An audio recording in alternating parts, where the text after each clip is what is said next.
मैं हूं अभिषेक मिश्रा और आज की इस वीडियो में हम लोग देखने वाले हैं 12वीं कक्षा की पहली कविता कड़वक के प्रश्नोत्तर को। इसके पहले वीडियो में हम लोगों ने इसके हिंदी अर्थ को देखा था।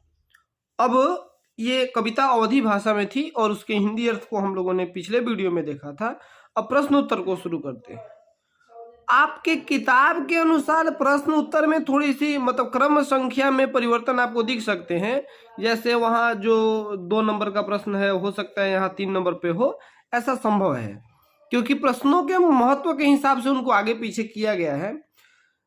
और कुछ अतिरिक्त प्रश्न भी आपको देखने को मिल सकते हैं जो परीक्षा में पूछे गए थे कभी ना कभी, लेकिन किताब में नहीं दिए गए। और लेकिन आपको किताब के सारे प्रश्न यहाँ पे मौजूद होंगे और आप उनको थोड़ा सा देख लीजिएगा। पहला प्रश्न है, कवि अपनी एक आंख की तुलना दर्पण से क्यों की है? कवि ने अपनी एक आंख की तुलना दर्पण से क्यों की है? अब इस प्रश्न उत्तर को देखने से पहले आप पाठ को पढ़ लिए होंगे, ये तो मैं अपेक्षा करता हूं।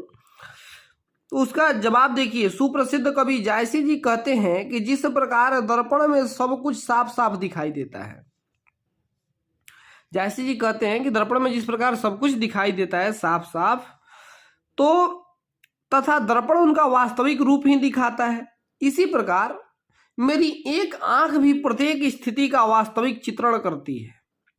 इसलिए कवि ने अपनी एक आंख की तुलना दर्पण से की है। ये आपको समझ में आ गया। हिंदी है तो कुछ बड़ी बात तो है नहीं। पहले कड़बक में कलंक, कांच और कंचन से क्या तात्पर्य है? तो पहले कड़बक में कवि चंद्रमा के कलंक की तुलना अपने रूपहीनता से करते हुए कहते हैं कि चंद्रमा में दाग होने के बावजूद भी वह प्रकाश फैलाता है।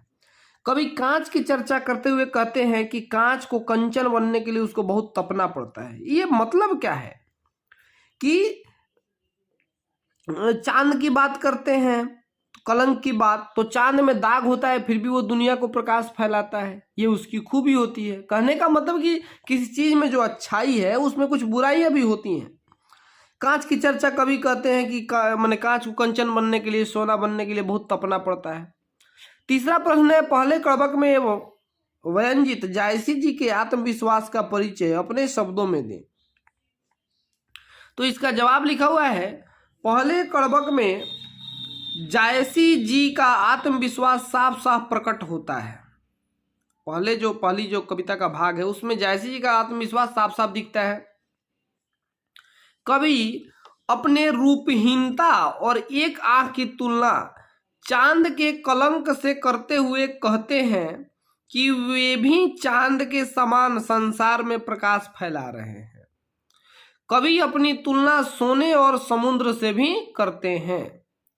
सोने से कहते हैं कि हाँ, जिस प्रकार सोने को बहुत तपना पड़ता है चमकने के लिए, उसी प्रकार मैंने भी बड़ा कष्ट उठाया है यहाँ तक पहुँचने के लिए। या फिर वो समुद्र से भी कहते हैं, समुद्र की बात करते हैं कि समुद्र का जल जो खारा होता है इसीलिए समुद्र इतना अपार विशाल होता है। चौथा प्रश्न है, कवि ने किस रूप में स्वयं को याद रखे जाने की इच्छा व्यक्त की है? उनकी इस इच्छा का मर्म बताएं। तो कवि कहते हैं कि अब ना तो अलाउद्दीन सुल्तान रहे, ना वह पद्मावती रानी रही, बस जगत में उनके द्वारा किए गए काम याद रखे गए हैं। उसी प्रकार उनके द्वारा रचित कविता उनके मरने के बाद भी उनकी पहचान के रूप में रहेगी। उनकी यह इच्छा कविता से उनके प्रेम को दिखाती है। कवि कहते हैं कि आदमी मर जाता है लेकिन उसका काम जिंदा रहता है उसको। तो मेरी जो कविता है ये भविष्य में मेरी याद लोगों को दिलाती रहेगी, और ऐसा सच भी है। आज भी हम उनके बारे में पढ़ते हैं।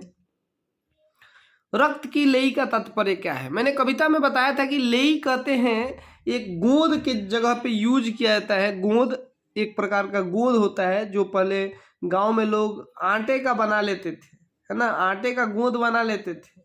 आपने भी हो सकता है कभी देखा हो, क्योंकि आप हम सब बिहार के लोग हैं और हम लोग के यहाँ ये बड़ी प्रचलित है। लोगों के पास पैसे का अभाव होता था प्राचीन क्या, अभी से 10-15 साल पहले भी, और वो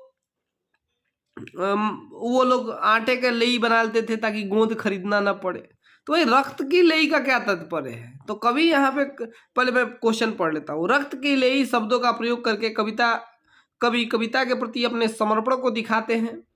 कवि कहना चाहते हैं इस काव्य की रचना उन्होंने हृदय से की है। मतलब वो कहते हैं कि रक्त की लेई से मैंने इस कविता को जोड़ा है। रक्त की लेई मतलब खून, रक्त खून की लेई से मैंने इस कविता को जोड़ा है। तो ये उसके प्रति प्रेम को दिखाने के लिए इस शब्द का प्रयोग करते हैं। मुहम्मद यह कवि जोरी सुनावा, है ना। यहाँ कवि ने जोरी शब्द का प्रयोग किस अर्थ में किया है? तो यहाँ कवि ने जोरी शब्द का अर्थ जोड़कर के अर्थ में किया है। इस शब्द के माध्यम से कवि कहना चाहते कि वे इस कविता की रचना स्वयं किए तथा प्रेम की जिस पीड़ा का अनुभव उन्होंने किया उसे उन्होंने प्रकट किया है। 7वां प्रश्न है कि दूसरे कड़बक का भाव सौंदर्य स्पष्ट करें। तो दूसरे कड़बक में कवि कहते हैं कि उन्होंने इस कविता को रक्त की लेई से जोड़ा है। वे रत्नसेन, पद्मावती और अलाउद्दीन का उदाहरण देकर कहते हैं कि व्यक्ति मर जाता है लेकिन उसकी कृति रह जाती है। कवि कहते हैं कि यह कविता भी मेरे मरने के बाद जगत में मेरा चिन्ह रहेगा, मेरी पहचान बनेगा, है ना। अब अंतिम प्रश्न 8वां प्रश्न पे आते हैं, जो भाव स्पष्ट करें। ये लाइन एक्सप्लेनेशन ये परीक्षा में 4-4 नंबर का पूछा जाता है, एक ठो प्रश्न, तो इसको तो ध्यान से पढ़िएगा।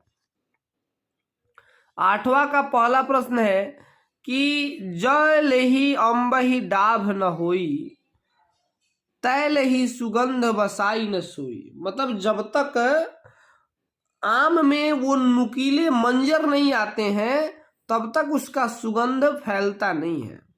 तो प्रस्तुत पंक्ति अवधी भाषा के महान कवि मोहम्मद मलिक जायसी द्वारा रचित कड़बक से ली गई है। प्रस्तुत पंक्ति के माध्यम से कवि कहना चाहते हैं कि बिना कष्ट सहे कुछ अच्छा नहीं पाया जा सकता। यहाँ पाया कर लीजिएगा, वो पाए हो गया है, पाया जा सकता। जिस प्रकार आम पर जब तक नुकीले मंजर नहीं निकलते उसका सुगंध नहीं फैलता है। ठीक है।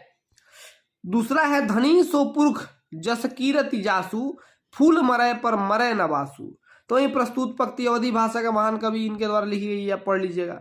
यहाँ एक्सप्लेन किया गया है, प्रस्तुत पंक्ति के माध्यम से कवि कहना चाहते हैं कि वह पुरुष धन्य है जिसकी कृति जग में मौजूद है, क्योंकि जिस प्रकार फूल के मरने के बाद भी उसका सुगंध नहीं मरता है, उसी प्रकार मनुष्य के मरने के बाद भी उसका श्रेष्ठ कार्य जगत में मौजूद रहते हैं। मनुष्य जब मर भी जाए तो उसके श्रेष्ठ कार्य जगत में मौजूद रहते हैं जो उसकी याद दिलाते हैं। तो इस प्रकार इस चैप्टर के सारे क्वेश्चन आंसर समाप्त हुए और अगले प्रश्नों को मतलब अगले चैप्टर को हम लोग अगले वीडियो में देखेंगे। अभी के लिए बस इतना ही। धन्यवाद।